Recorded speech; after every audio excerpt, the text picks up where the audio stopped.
ഒരേ സ്ഥാപനത്തിൽ ജോലി ചെയ്യുന്ന 4 സുഹൃത്തുക്കൾ ചേർന്ന് ഒരു വീട്ടിലേക്ക് അങ്ങ് കടന്നു ചെല്ലുകയാണ്.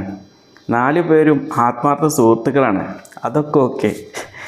ഈ ഒരു 4 പേരും ഒരു പ്രതിസന്ധി ഘട്ടത്തിൽ എങ്ങനെയാണ് പെരുമാറിയെന്നുള്ളത് അതൊന്ന് കണ്ടു നോക്ക്.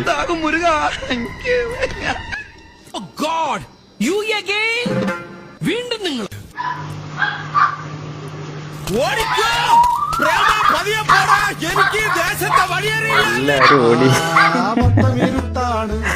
അതിനകത്തിരിപ്പാണ് കത്തണ വെയിലത്തും കണ്ണ് കാണാതിരിപ്പാണ്.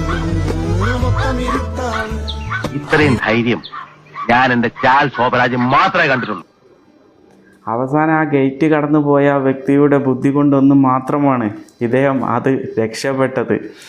ആത്മാർത്ഥ സുഹൃത്തുക്കളാന്ന് പറഞ്ഞ് കുറേ ആളുകൾ കൂടെ ഉണ്ടാകാം, പക്ഷേ ഒരു പ്രതിസന്ധി ഘട്ടം വന്നു കഴിഞ്ഞാൽ എല്ലാവരും ഓടി രക്ഷപ്പെടുന്നുള്ളതിന് ഉത്തമ ഉദാഹരണമാണ് ഈ കണ്ടത്.